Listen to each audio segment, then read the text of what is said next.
जय श्री राम भक्तों। मैं अजय महाराज। आज का विषय है मासिक धर्म अनियमित होना व अधिक रक्तस्राव का होना। आज का ये वीडियो अत्यंत महत्वपूर्ण है।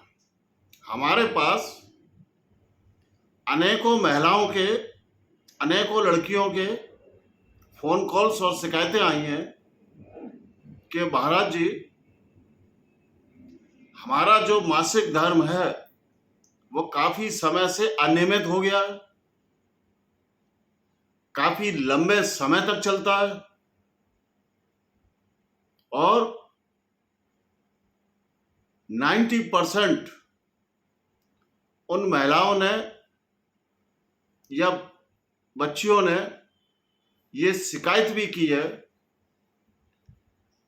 कि जो होने वाला रक्तस्राव होता है वो बहुत अधिक मात्रा में हो रहा है और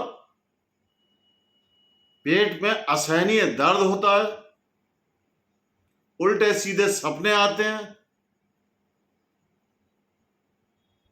शरीर सूखता जा रहा है, शरीर की सुंदरता खत्म होती जा रही है और 10% केसेस में ये शिकायत भी आई है कि रक्तस्राव अत्यंत कम मात्रा में हो रहा है लेकिन दर्द बहुत होता है और बहुत ही अश्लील और गंदे स्वप्न आते हैं। शरीर और स्वास्थ्य खराब होता जा रहा है। ये शिकायत आजकल हम देख रहे हैं बहुत ही तेजी से महिलाओं में, बच्चियों में बढ़ती जा रही है और इसका कोई भी सटीक इलाज एलोपैथी या डॉक्टरी में संभव नहीं हो पा रहा है। अनेकों महिलाओं ने डॉक्टरों से संपर्क किया, अनेकों टेस्ट कराए और काफी महीनों सालों दवाई खाई, परंतु उसका भी कोई लाभ नहीं मिला। जब तक दवाई चलती है कुछ लाभ मिलता है, कुछ परसेंट, लेकिन दर्द बंद नहीं होता, उल्टे सीधे सपने बंद नहीं होते और जैसे ही दवाई छोड़ देते हैं फिर से वही हालत हो जाती है, जिससे कि ये मासिक धर्म उनको बहुत ही पीड़ाजनक बन गया है। वो महिलाएं इनसे डरने लगी हैं, तेजी से उनका स्वास्थ्य खराब हो रहा है और कई केसेस में ये भी पाया गया है कि ऐसी महिलाएं गर्भ धारण भी नहीं कर पा रही हैं। उल्टे सीधे गंदे और कामुक सपने आते हैं, पेट में दर्द होता है, पैर की नसें खिंचती हैं, शरीर कमजोर होता जा रहा है और चेहरे की सुंदरता भी दिन प्रतिदिन खत्म होती जा रही है। तो ऐसा क्यों होता है? इसके पीछे का जो मुख्य कारण है वो नकारात्मक शक्तियां हैं, गंदे संकट हैं, गंदे तांत्रिक प्रयोग हैं, जिसकी वजह से इन सब महिलाओं को ये परेशानियां उठानी पड़ती हैं। और प्रायः देखा गया है कि इस प्रकार के जो संकट हैं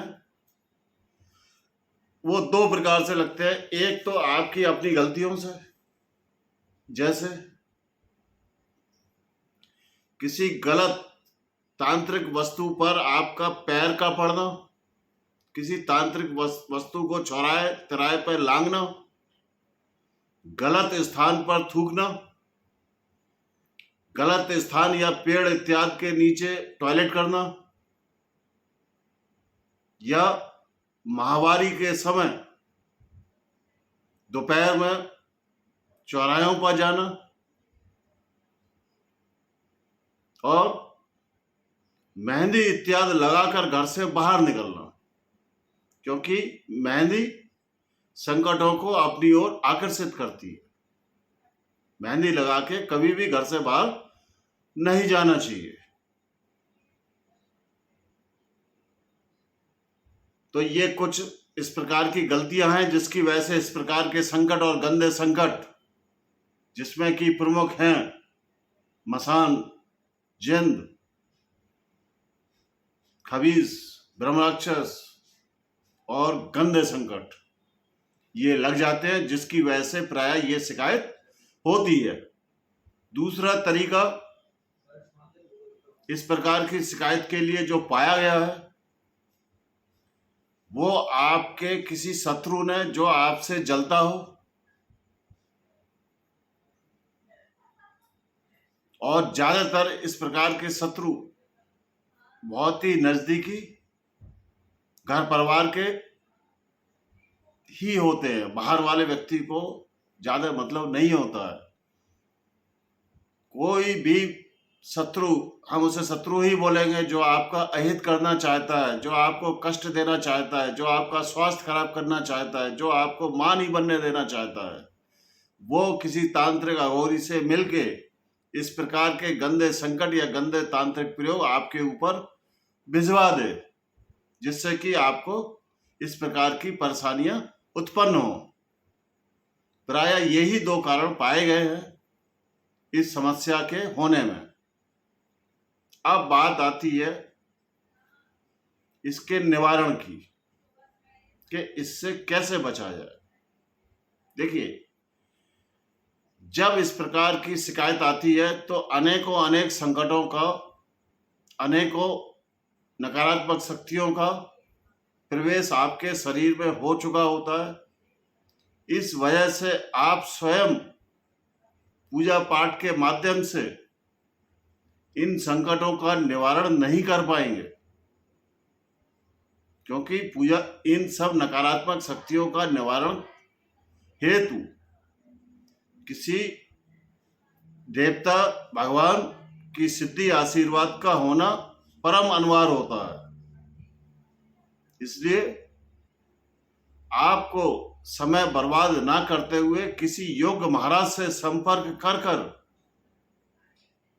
इन सब नकारात्मक शक्तियों का समापन करवाना पड़ेगा, जिससे कि आपकी ये दिक्कत भविष्य में ना हो और आपका स्वास्थ्य खराब ना हो। और जब इन सब चीजों का समापन हो जाता है, इसका उपाय हो जाता है, तो आप पूर्ण रूप से स्वस्थ हो जाते हैं। आपका शरीर भी ठीक होने लगता है, शरीर की सुंदरता भी वापस आने लगती है। अगर आप किसी को इस प्रकार की शिकायत है तो स्क्रीन पर दिए गए नंबर पर आप हमसे संपर्क कर सकते हैं। मेरा आप सभी भक्तों से अनुरोध है, कृपया आप अपने इस प्रिय channel adventures of cosmic energies को शेयर करें, लाइक करें, और अगर आप नए आए तो इस चैनल को सब्सक्राइब अवश्य करें और आने वाली वीडियोस की नोटिफिकेशन के लिए ऑल बेल आइकन के बटन को भी अवश्य दबाएं। आज का ये वीडियो हम यहीं समाप्त करना चाहेंगे। जय श्री राम।